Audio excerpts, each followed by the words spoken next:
Monday, how are we? I'm good. Finished work. Glad it's over, let's be honest. Just for Monday. Just get Monday, just nudge it out of the way. Nice one. We can all carry on with our lives.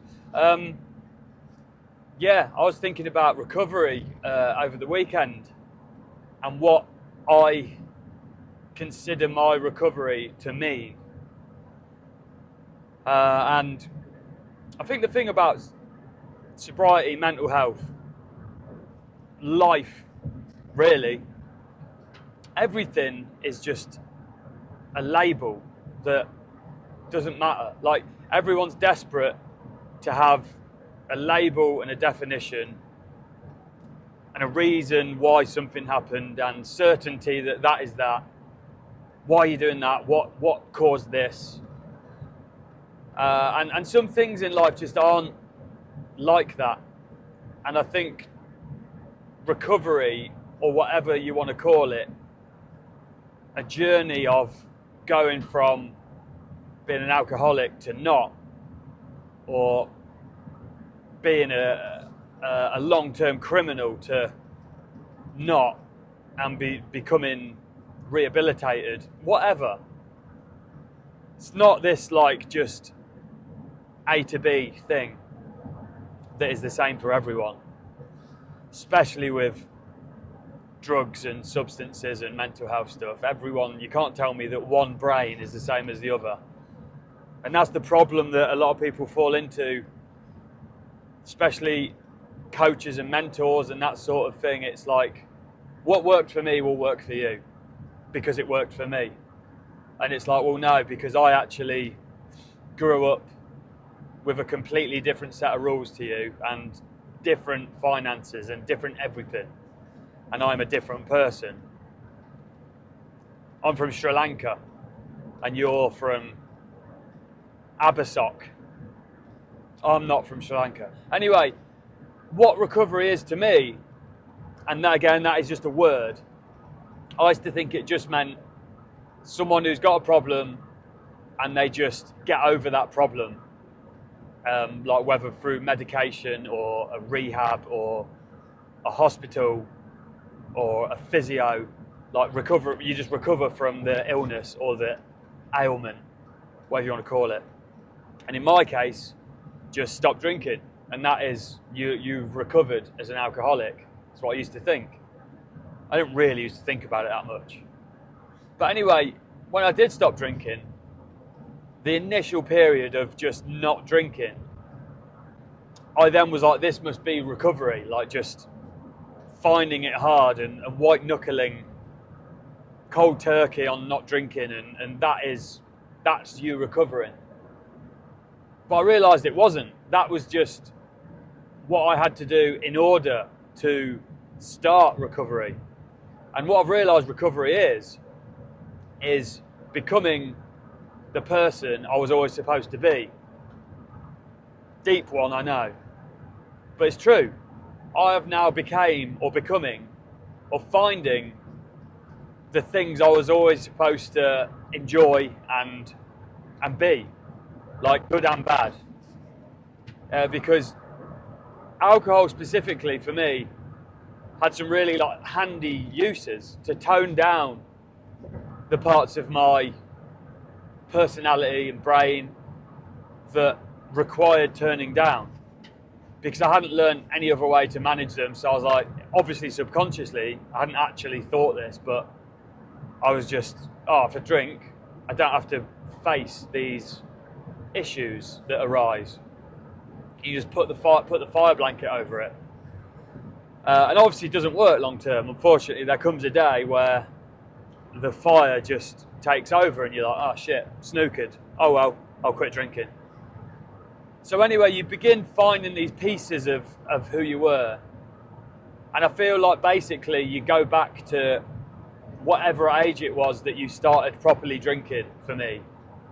That's what happened to me anyway. I went back mentally to age sort of 15, 16. And you realise all these things that you used to be interested in. And you're like, I still like that. I still really like that. And you might have still been interested in it when you were using, but it wasn't who you were. It wasn't what you could hang your hat on as like your values. I didn't really have any values for a long time. I thought I did, but I didn't know what values were. And recovery is basically, I've just found what my values are, good and bad. And the good values and the good parts of me, I'm trying to water and grow. And the bad parts of me, I'm trying to manage and work out how they can fit into normal life, and you know, how I can manage them, and do parts of them need help. And all these things, all this puzzle you're putting together. And it's a puzzle that's never finished. And I've thought about it before as being like a tin statue that is always, you've always got a hammer and you're chipping away at, or like hammering away. And there's just bits of it that will always get dinged by, I don't know, like pigeons might fly into it, and you've always got to fix little bits, and it's never complete. And I feel like that's what recovery is for me now. And in my recovery, I got to a point where I was like, right, I feel strong enough now and good enough to help someone else. And the weird thing is, around the time I started subconsciously and consciously going, like, I'd quite like to help someone else, I feel like I'm able to help other people, someone came to me. And that's a very strange thing. And I know you look for what you want to look for, don't you? You see what you're looking for. We've covered that in an earlier lesson, because this is a lesson, very much so. But I got presented with someone who sort of wanted help, and that was Rich, who we do dirty work together. And that isn't really what I want this video to be about. This is all about me, remember. This is all about me.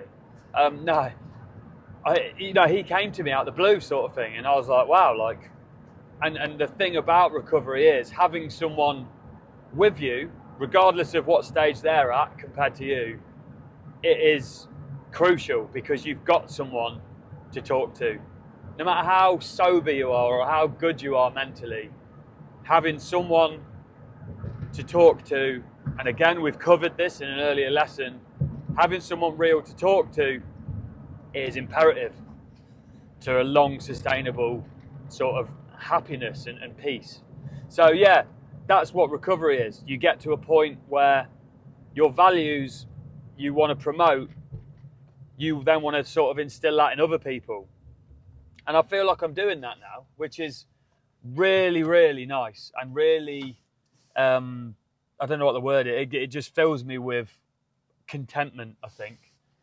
And it's a cliche, you know, even if I help one person, I'll die a happy man.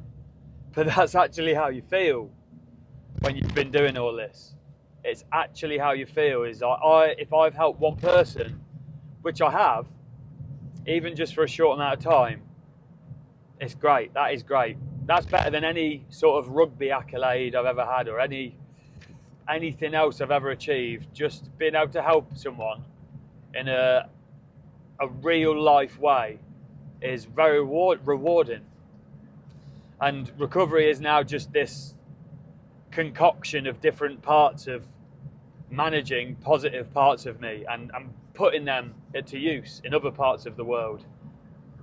It's interesting, very interesting. I find it really interesting anyway.